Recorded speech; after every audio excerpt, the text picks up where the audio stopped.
we just jumped, both of us, not knowing really what was at the bottom of the ledge that we jumped off of, but we just jumped. So it was great at first, and then we've hit some turbulence at times, and it's been rough.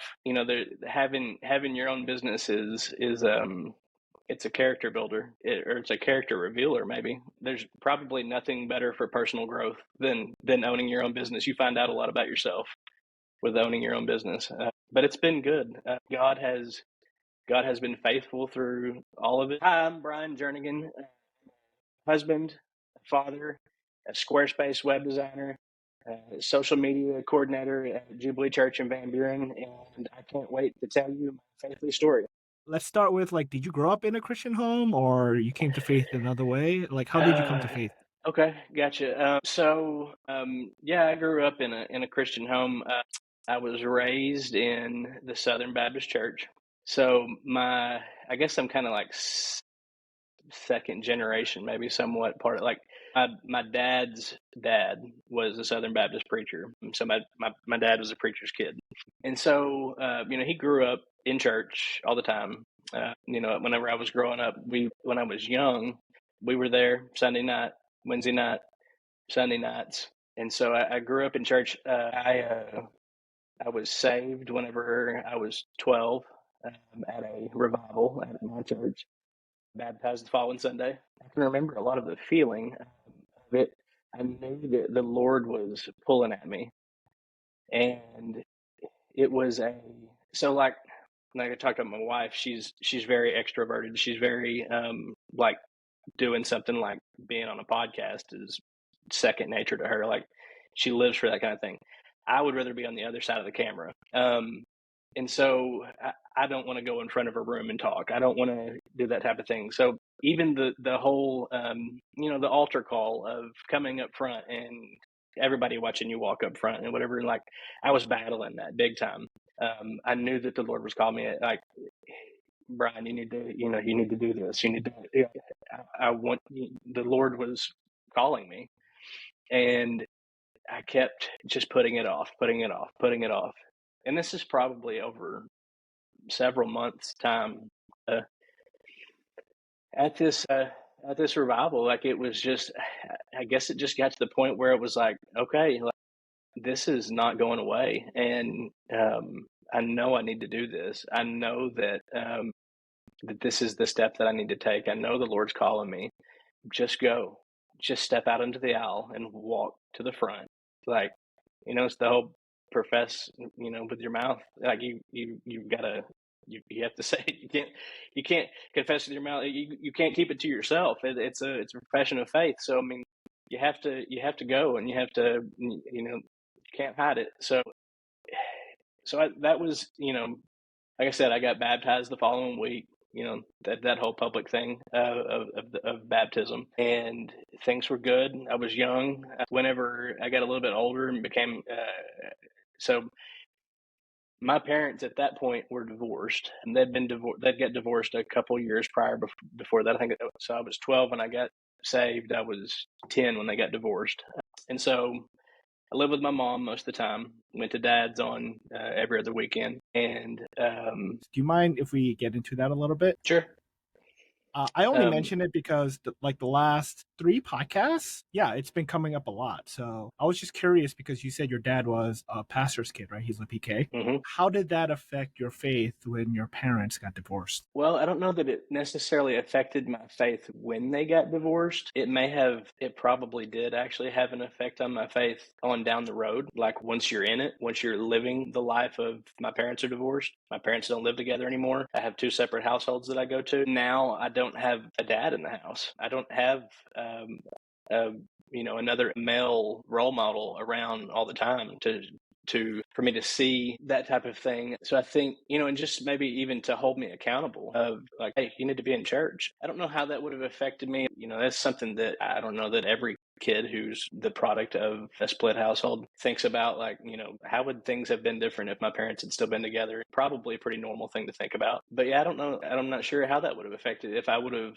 because one of the things I had just mentioned, like, was talking about how one of the reasons when I stopped going to church was because of not wanting to be like a lot of the people who were at church that I saw as hypocritical somewhat, like that lived one way Monday through Saturday, and then they were a different person on Sunday mornings. And so I don't know, like, how much, it probably, if I'd had someone to talk to about, that's why, hey, I'm not going to church and this is why, I probably could have bounced that off of them and probably gotten some wisdom at that point of why, hey, that's maybe not your best route to approach this problem or this thing that you're going through. But it happened. Thankfully, the Lord had grace for me. Like, it's because, like I said, it was about a 10-year period there where I didn't go to church, gone off to college, graduated college, started teaching and coaching. And then, so I was the teaching and coaching job that I got at the time. I was still in the same town where I had went to college at, about an hour down the road from here.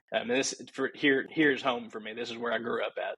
So whenever I finally got a job back home and got moved back here to where all my family's at, hey, Bryan, do you want to come to church with us?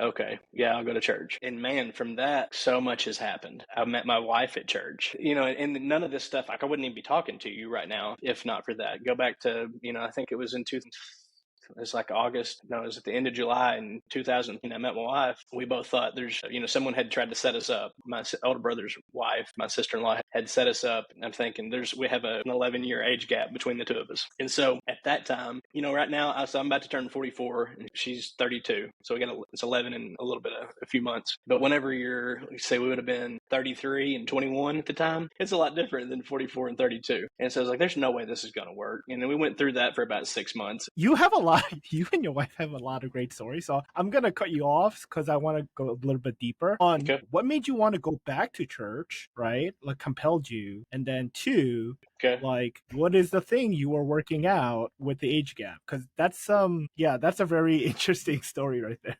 Yeah. So what made me want to, so like I said, I grew up Southern Baptist and it was very traditional service. I was bored. It's kind of hate to say that, but it was the same thing every week. The order of service was the same. It was the same songs. It was the, singing from a hymnal and the back of the pew. And it was so, like, and to be honest, like, on top of the, not wanting to be like everybody else that was there, I shouldn't say everybody else, but like, that's what my mind was. That's what I was thinking. That's why I saw it. That was my rationalization for it. When in reality, it might have been just laziness, but I rationalized it into something else. But on top of that, it was, this is the same old, same old. Like, I'm saved. I've got Jesus. Why do I need this?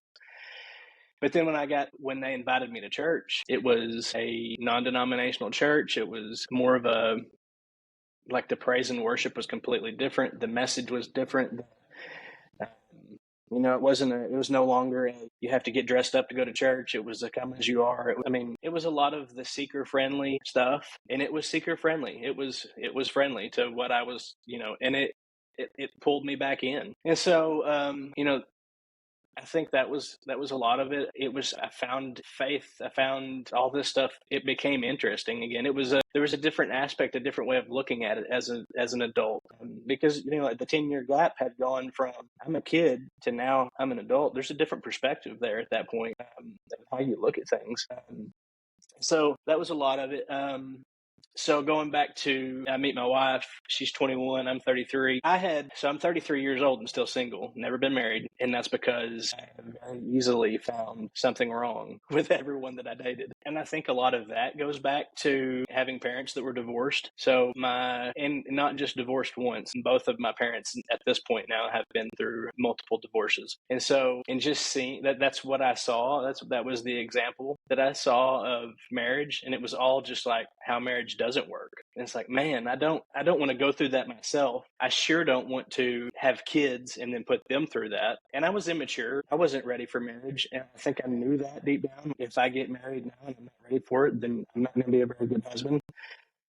And so I think it kind of got to a point in life there where I was no longer dating to date. I was dating because I did want to find somebody to marry. I did want to find someone to spend the rest of my life. I didn't know how I was going to do it because I don't know how to do it. I'm very lucky that I found her because she, like, So her mom and dad they're 20 plus years of being married. They're not perfect by any means. They fight. They don't get along all the time and whatever. But getting to know her and getting to know them, they were a great example to me of like, hey, it can work. You can go into a marriage of like, hey, we both are going into this thing with the understanding that divorce is not an option. And so it's like, I think I can do this, whatever. And so it was getting past some of that for me. It was also getting past the age difference of like, okay, we spent like the whole first 6 months of our dating or courtship of both of us, I think, just trying to find reasons why it wouldn't work. And then at one point in there, about 5-6 months in, we said, what if we just give this a chance? Like, why don't we just try and see what happens? Because we keep trying to break up anyways, and we never do. We just keep going, I don't think this is going to work anymore. And then like a day later, hey, what are you doing later? We end up hanging out again. And then it's like, okay, this is point one. We just actually try. And so both of us just kind of getting over some of that. I think the age difference obviously it wasn't just a big deal for me. It was a big deal for her too. And so there was even some of it for me of like, why does her dad not like me? Like, he shouldn't like me. Like, what does this, 33-year-old guy want with my 21-year-old daughter? And he was never like that. And it was like, why is he not like that? Why am I not getting grief from him? But that never happened. I don't know. Like, I don't know what they saw in me or whatever, but I guess it was halfway decent, and they wouldn't have let me stick around as long as I did. But yeah, so it was a lot to get through. And I think, even today in my marriage, the coming from divorce, it affects that. But I've got a wife she's patient. She gives me a lot of grace. And we just kind of we walk through it together. There's a lot of times when we fight that whenever we fight, I want to shut down. I don't want to talk. And she like, nope, we're not going to do that. And eventually I have to just cave, and we talk about it and we communicate and we work things out, whatever. But that's helped us a ton, is that we actually do fight things out. We do, respectfully, and, with love, but we fight. We have to, you have to get through those things, but you don't do it by avoiding them, for sure. That just leads to resentment, I think. And, which it leads to nowhere good. So I'm definitely very blessed I have a question. that I found her. Yeah, go ahead. Did her parents also go to your church? Yes. Yeah. So you're talking about the one where we met at? Yes. So they saw you, right? Yes. Yeah. Yeah. So I'm just thinking maybe like they saw you in church and they thought, oh, he's a decent guy, so let's give him a chance. Maybe, yeah. You're not some stranger off the street. Yeah. Right. Yeah. That's true. I only bring that up because I think church is the perfect place to find people to get married with and become friends with. But in most urban settings, it's like the complete opposite, because if you date somebody and you break up, you got to leave the church, which I think is ridiculous. It's like being an adult. It just didn't work out, But yeah, so that's the only reason why I bring it up. Yes, I see that some with the whole, it for sure happens with marriage. If a marriage ends in a church, well, okay, which one of them does the church get to keep? It's almost like, who keeps the baby, type deal. And yeah, I don't know. It shouldn't. I get that a little bit more with a marriage ending, for sure. It shouldn't even have to be that way with that. I don't know why a church would have to feel like that they have to pick one person's side or the other, because both parties are probably equally, are both parties are at fault. It takes two to make a marriage work. It takes two to make a marriage not work. Obviously, the actions of one could be worse than the other, but it takes two in a relationship on either end of it. So, but yeah.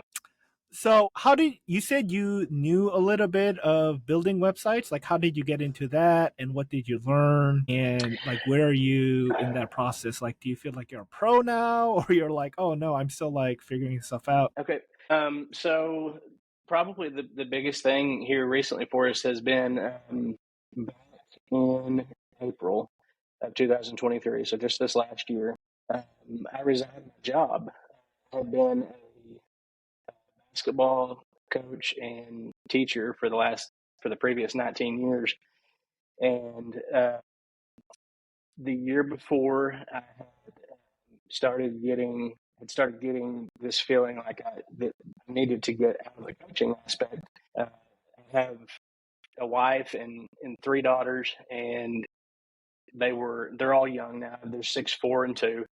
And with coaching, there's so much time that I missed at home. So much time that so many days during my basketball season, which is November through March, that there'd be several days in a row where I wouldn't see them awake. Like I'd see them in their bed maybe in the morning before I left, and I would see them in their bed asleep whenever I got home at night. And that had started to wear on me, and having to hear, the things that had happened to them in their days from my wife. Now, she was great through the whole process. She was a great coach's wife. She any of the games that we played at home, and a lot of them that were on the road, she loaded them up and she brought them to the games. And before my game happened and after it happened, in the stands would be a lot of the time that I would spend with them during those months every year.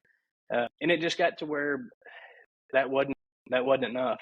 My time had become more valuable. I was secure in my job, and the amount of it.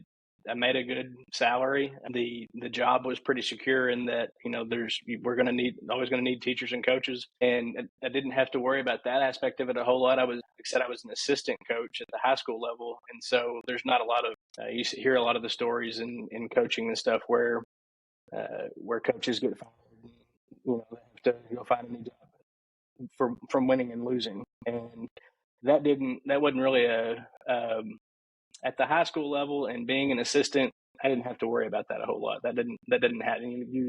You lose your job at that level for a lot of, it could be a lot of other reasons, but not for winning and losing. So I was pretty secure in that. And so it was tough to leave, but probably, so I had started looking at getting out of the coaching and trying to stay in teaching. And that was my plan. You talk about God has plans for you. Everybody thinks they have their own plan for their life, and that was where the plan that I had come up with. And I'm going to get out of the teaching thing, and then I can have a whole lot of my time freed up because the coaching thing's not happening anymore. And then I'll have the security of the paycheck every month. I'll have the security of, I know I've got retirement coming. I have the security of insurance being taken care of and all these other benefits. And it was, I thought that had the perfect plan built up. And that transition just kept hitting roadblock after roadblock after roadblock. And so that first year that I had asked out of coaching, it didn't happen. I was like, okay, well, I'll stick it out one more year, see what happens at the end of that year. And it was in this past year in January. It was probably in January that so about a year ago now, that I just felt like the Lord was telling me, I've got something for you, Bryan, but in order for me to give it to you, you've got to let go of what you have. And I didn't, even though this stuff was kind of going on at the time, I didn't really even know what that was about at the time. I was still in the process where I was thinking that I was going to just be able to get out of the coaching and keep teaching. So this sounds kind of goofy, but we were trying to figure out at the time, like, of how we were going to get some new bedroom set. And it's like, well, we don't really have the money. And it happened, like I felt it, the Lord speaking to me when I was in my bedroom. I'm thinking it's about that. And I'm like, okay, maybe we just need to sell all this stuff. And if we have to sleep in the floor or on the couch or something for a while, we'll do that. And it's like, okay. And I just went on about it. And then I kept hitting these roadblocks. And it's like, I got to a point where I knew I didn't know where I was going to go, where we were going, but I knew I couldn't keep doing that. And that's where, I know, like, so for people watching, my wife was on your first episode, and she talked about in there about how, about this a little bit, but I knew that I had to do something different. And so I had told her when we were going on a spring break trip, because it was to the point where these coaching changes and stuff like this usually happen, and throughout in the year they usually happen at a certain time, and it wasn't going to happen. And I was like, Jessica, I think I'm just going to resign. I think I'm just going to, and I don't know and I told her that I don't know where I'm going. I don't know where we're going, but I can't stay here.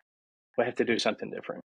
And so she was kind of taken aback, and we talked about it over spring break, and we were going on a trip, and we're going to a place where we had no cell phone service, and going to be no distractions and stuff, and we could just have time to think about it and have time to talk about it. And it never went away. It was like, yeah, this is what we've got to do. And so I resigned, and I had been doing Squarespace web design on the side. And that's kind of the plan. Part of it with like the teaching thing, I was going to continue teaching and just do this on the side. And I was like, that's going to be the plan. I'm going to do that. Whatever. I had started doing it because she has a publishing company and she needed me to build a website. And that was probably 2 or 3 years prior. And I was like, okay, I think I can figure it out. I've always been kind of inclined to that kind of thing. And I had done that with my coaching job. Like we had activity pages on our school district's website and I put those together and stuff. And so I figured out how to build her website. And the next thing I know, I had, and this is still all while I'm coaching and teaching, I had another business in town that wanted me to build a website for them. And it's like, I think I can make some money at this. And at the time I was just thinking it's gonna be on the side, but like we're just going to do this. And kind of pretty shortly after that, she decided to quit the job that she was doing on the side and go full time, all in on her publishing business. And so we just jumped, both of us, not knowing really what was at the bottom of the ledge that we jumped off of, but we just jumped. So it's been it has it was great at first, and then we've hit some turbulence at times, and it's been rough. She's had to talk me down a few times. I've had to talk her down a few times, but it's been it has been having your own business is it's a character builder, or it's a character revealer maybe. There's probably nothing better for personal growth than owning your own business. You find out a lot about yourself with owning your own business, but it's been good. God has been faithful through all of it. It's one of the things I had to figure out how I was going to approach this whole thing was, am I going to try to be someone who can build you a website on any platform you want to be built on? And I was like, now this is something brand new for me. If I want to be good at this, I probably need to pick one and get and learn it inside and out. And so that's what I did. I went all in with Squarespace. And so then there's multiple reasons why I did that, whatever, that's not for here. But so I just decided to go in and I mean, you can learn anything on YouTube. You can learn anything on, researching through blog, reading blogs and this and that. That's what's so crazy. Like this, even the timing of this, there's no other time in the history of mankind that this could even be a thing. Like if you go back to whenever I went through college, if that's what I decided I wanted to do, I couldn't have just dropped out of college and decided to be a web designer. I would have had to have, gotten a degree in that and learned, I was able to, this last year, resign my position at teaching and coaching and go all in on building websites based off of what I had learned in my own research on the internet. But yeah, so it started with building her website for our publishing company, and it kind of happened by accident. Like I have always been kind of technologically inclined. And so for the longest, I've always been the person, probably since the iPhone came out, I've been the guy in my family who everybody comes to when their phone doesn't work. Hey, Bryan, how do I fix this? And because I just naturally am inclined to research those things and figure out the ins and outs. And again, it's going back to, I was single back then and so I had way more time on my hands, but when the newest software came out of the iPhone, I was researching every new thing that it did, and I knew how the ins and outs of how they worked, and I've always found that kind of stuff interesting. Whenever in coaching, whenever what you had on your school district's website became more and more important, and they've started making it to where hey, we need you guys to have an activity page for basketball. We need you to have an activity page for your senior high basketball team and your junior high basketball team. And it's who's going to do that? And most coaches aren't wired that way, but I was. And so it just kind of naturally happened that I was the one who got that responsibility. And I didn't it wasn't just something that I had to do. I wanted to do that. And so, generally speaking, the basketball activity page, other than there was another guy that our soccer coach, he was kind of wired the same way. He was kind of naturally inclined the same way. So our two activity pages looked like professional websites. And then some of the other ones, it was what happened here? So it's just starting to do that. And I think that led to whenever my wife started her publishing company, she had known what all I had done through my school's website and plus running our social media accounts and all that stuff. And she's like, Bryan, you can figure it out.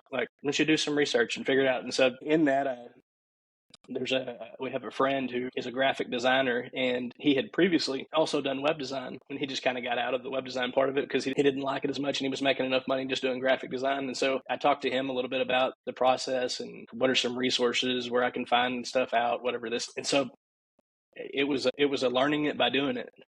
And so I just jumped in and figured things out. Here recently, I think one of the things that has really helped catapult me into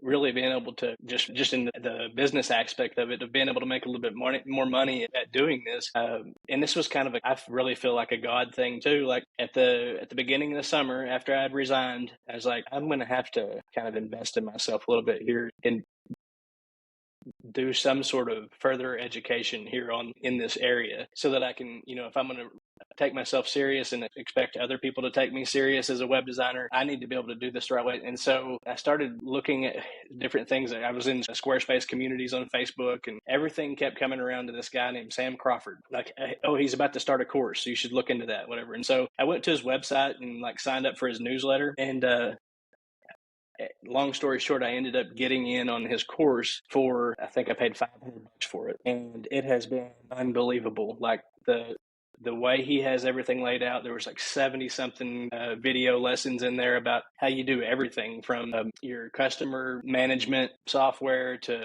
revision software that you can use. And this is how you use it. And this is how you keep yourself organized. This is how you stack clients. It just kind of lays it all out.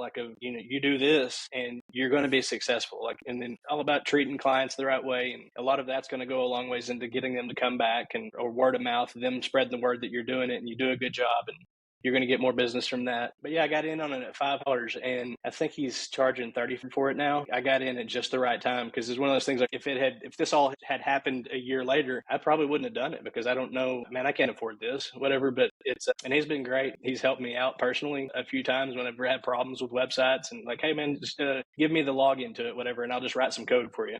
Oh wow, really? What? And so it's been a blessing for sure. But so I just jumped in and it was kind of I don't know what my next step is, but I'm going to okay, that's probably the next step. Okay, one step, just one step at a time, figuring it out as I've gone along. But there has been a lot of faith that has been involved in that. And it's been a lot of, man, there's been times where it's what am I doing here? This isn't, the whole imposter syndrome thing of really you were a basketball coach, whatever. That's, you're not a web designer. What are you doing? And especially in those months where the business is slow and what have I done to my family here? And then I had, my wife has to remind me hey, you heard from the Lord. He's not going to this is where the faith comes in. He's not going to lead you somewhere that is bad when you follow what he has asked you to do. And so, we were big Dave Ramsey people. I think when we got engaged, we started the financial peace class, and it was probably our plan when we got married was, okay, we're going to get out of debt before we ever try to have kids. And so I think it was a year into our marriage, we actually became debt free, went to Nashville, did the debt free scream, that whole thing. Had the 3 to 6 month emergency fund built up, and that had kind of, I almost feel here recently, I've had this feeling of that had almost become a god, that had almost become an idol somewhat. That was our security, not God, but this emergency fund that we had built up. And through this transition of careers here, that emergency fund has dwindled, and we've had to dip into it quite a bit in months. And so when we got to the point where it was okay, it's almost gone. It's almost, again, another word from the Lord, you were putting this thing up on a pedestal, and you're gonna, I was kind of taken back to the story of Abraham whenever the other kings tried to bless him with money and livestock and all this. And he says, no, I can't take it, because then you or I might think that it was you that made me rich. And it wasn't, it was God. And so it's it almost that had to completely go away. And it did. At the end of December, it was gone. And December was a rough month, zero income. And January happened after the emergency fund was gone. And my business this month so far has been crazy. like so many leads every week, projects finished, new projects started. Like it's wild. Like it's amazing how, like I said, whenever I resigned, like God has always taken care of me. And I have no reason to believe that, 43 years into my life at that point, that after 43 years worth of it, that he's going to stop now. Like, especially whenever this is from him, this is what, he told me, I have something better for you. Like, God's not a liar. So, it's just crazy to see that play out all the time. I was going to say, isn't it? Because I'm 40, going to be 41. And it's interesting. The first 40 years, I feel like was practice because it's like I wasn't really learning. And afterwards, right. It's like, oh, when you actually learn how to start from scratch with literally nothing but God, it feels scary, but like going through it, and then like you said, one step at a time, you gain confidence to a point where you're like, oh, nothing's scary anymore, because no matter where I am, God's gonna bless it as long as I trust him, right? And I feel like that's what you were going through, and that's such an amazing story for a lot of people who, because one thing I realize now is like I feel like we've been lied to by the world, like, oh, if you want to be this one thing, you got to go through this one path. But in life, like, you can reinvent yourself all the time. Right? For me, it was like, I had no idea what I wanted to do. And then I went to seminary and I thought I was going to be a pastor forever. And then I quit. And then I was going into tech and I thought I was going to be like a Google engineer. But like, I met Alicia. And so like all these zigzags, right? But at the end of the day, the one thing that kept consistently the same was, no matter how terrible or how great things were in my life, I always had to remind myself God is good all the time, and all the time God is good. And that just kept me together, man. And yeah, like even if I lose everything, I feel like as long as I have that, I've started over like 3 times already in my life, so it's not a big deal anymore. Even the little reminders that we get, he's even good in that. Even though you're doing what he's asked you to do, and you get to these places where you feel like, what am I doing? You doubt yourself. Was that really God? He's good enough even to give you these little reminders along the way of like, yeah, even if it's not necessarily like, oh, you get a big paycheck or something like that, but just these little reminders of like, hey, I got you. I've got you.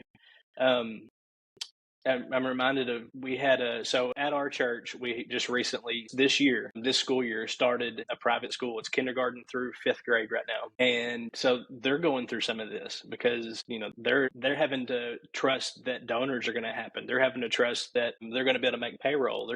And so like I was talking to the head of the school at church one Sunday, and she's like, hey, Brian, I don't know why, like, she was asking me about how business was going, and I was telling her, it was in December whenever everything was so rough, and I was telling her a little bit about it, and she's like, well, I feel like I should tell you that. I don't know really why, whatever, but she said that she had come across something, and she is a good reminder for her because they were wondering how they're going to make payroll at the time. And thinking, we got all the stuff. We need somebody to step up, and one of our donors to step up. And so it did for her, but that was after the fact. But she told me, I had someone remind me that God is plan A and there is no plan B. She's like, I don't know why I need to tell you that, but I feel like I should tell you that. So we leave church that day, me and my wife, and we're going up to Northwest Arkansas. It's about an hour drive. We're on the interstate, and we're going to see my little brother and his family. Like he has 2 little girls that are very close in age to my girls. So we're going to go to a museum up there with all the kids. And we're on the way up there, and I think I was on the phone actually with my father-in-law, who's the pastor at our church.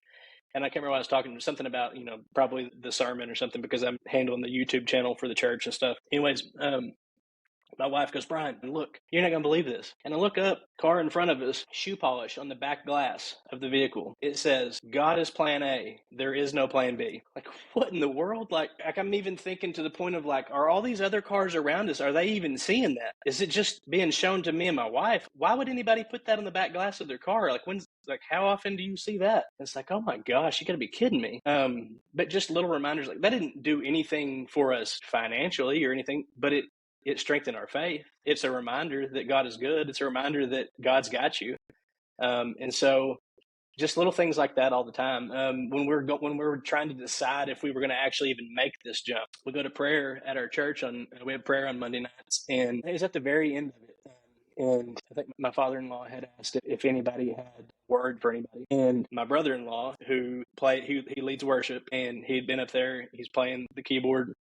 And he's like, I've been fighting this the whole time. I've been fighting this, the whole church, or the whole service here. And I didn't want to say anything because I'm so close to the situation, but it's about Brian and Jessica. And it was the whole thing of that we had been feeling of like, you can't, I don't know where I'm going, but I can't stay here. And So we hadn't told anybody. We hadn't told any of our family that we're thinking about doing this. And he says, I just keep getting this, like Abraham, I don't know where I'm going, but I can't stay here. And like me and my wife are both just in tears, like, oh my gosh, like, and it's just something like that all the time. But even again, if it's not the blessing of actual financial difference, it's those reminders that let you know that, hey, you're doing good, you're okay, you're going the right direction, God's got you, and if God's got you, then it doesn't really matter where you go. As long as you're with him, you're going to be fine. I appreciate your thinking process, because a lot of times part of this whole journey of Faithfully in the podcast was to help people realize, like, whatever you're going through, someone else is probably going through something very similar, right? And when we realize, like, oh, we're actually all the same and we all want the same things. And a lot of times when we get into conflict, it's just a misunderstanding, right? Because we think the other person is getting in our way when really, like, no, it's not. So yeah, it's refreshing. And it's the whole we wrestle not against flesh and blood. There's, and I think that's what's so great about especially what y'all are doing with the podcast here, is that like you said, like, so many of us are going through the same things, and probably one of the number one tactics of the devil is to keep you isolated and to make you think that you're alone and that there's not anybody else going through what you're going through. You're the crazy one for what you're thinking or feeling, and that's just not true. There's nothing true about that at all. God is not a liar, but the devil is. So, I mean, but yeah, it's this creating just awareness of those types of things and letting people see other people's stories. This doesn't do anything but strengthen people. Going back to the Dave Ramsey stuff, like, one of the things we always did whenever we were going through the process of trying to get out of debt, to encourage us, was to watch other people's debt-free screens. Like, okay, they were in like 5 times as much debt as what we had. If they can do it, we can too.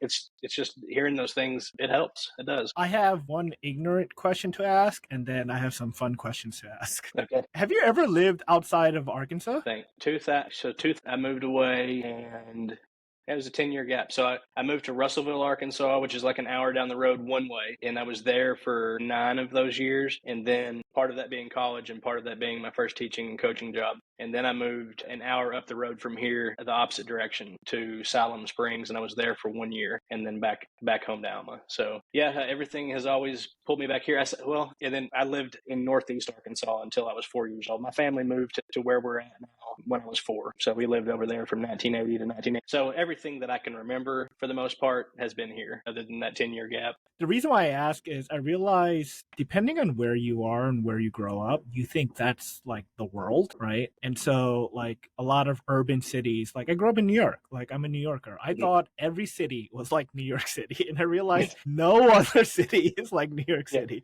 right? So you being, like a native Arkansanian, I don't even know what you call it, but Arkansan. What is your thoughts? Arkansan, there you go. Yes. I visited a friend who lived in Omaha, and she moved from New York, and I visited her and her family, and life out there is so different, like, it gets dark at like, because the sun's going down on the plains, but everything's flat. So like you see the sun go down. Yeah. So I'm just curious as to what rural people think about people like in the city.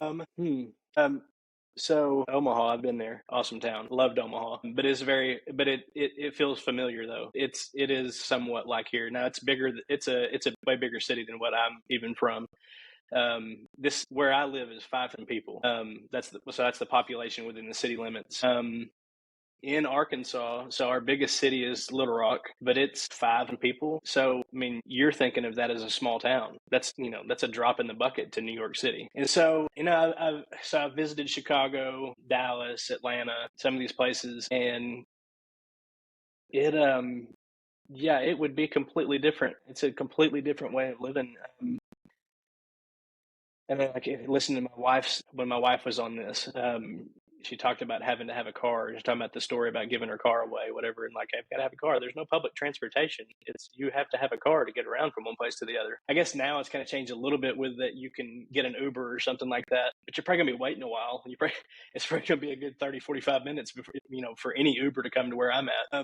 And so there's a lot of things like that. It just be completely different. Like it feels like thinking about living that way just seems completely foreign. The whole idea of walking everywhere you go, picking up groceries on the way home from work, like on your walk, and just carrying what you need, like for that day, not having a car, all those things. It's almost like a different world to even think about 10 acres, so just completely different way of doing everything, which can't help but change probably outlook on things. But, there's this perception, I think, in rural America that the big cities, that just pretty much everybody there is just crazy. Like the whole, because you see so much of the news coverage, whatever. And what does the news cover? Bad things that happen, right? Because there's more people in big cities, more of the bad stuff that happens is probably going to happen in big city. And it's just one of those things, like what people in big cities think about people in rural America is a whole different stigma too. But everybody in rural America is not like that either. It's like it's one of those deals where you have to judge everybody just based on them. It can't be,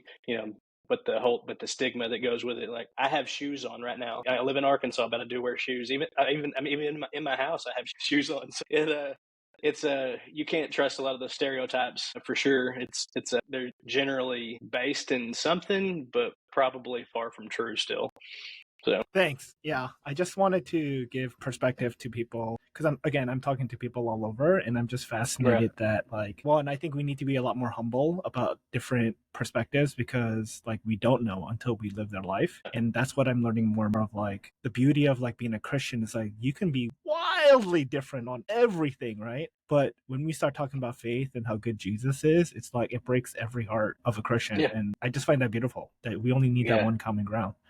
Right. It can break down all the walls. Yeah, for sure. I mean, it's all it's done since the beginning is break down walls. So yeah, it's one of those things, definitely one of those things that I shouldn't even say one of those things. It is like the thing that can bring anybody together of no matter what, where you live, what socioeconomic, spot you find yourself in life, race, gender, like anything. It's because we're all, made in the image of God. We all have we're all drawn the same to God, even though some people don't realize it and they don't know that that's what's missing in their life. It's present in all of us. It has to be, so we have way more in common than we do different for sure. The last few questions. When was your I know she's the one moment? So this is pretty easy. So she had never had that moment of stepping away from church. She's been solid her whole life. So when she was the whole idea of being set up with her was introduced to me. I thought, she's probably like a goody two shoes. Never said a bad word. Never whatever.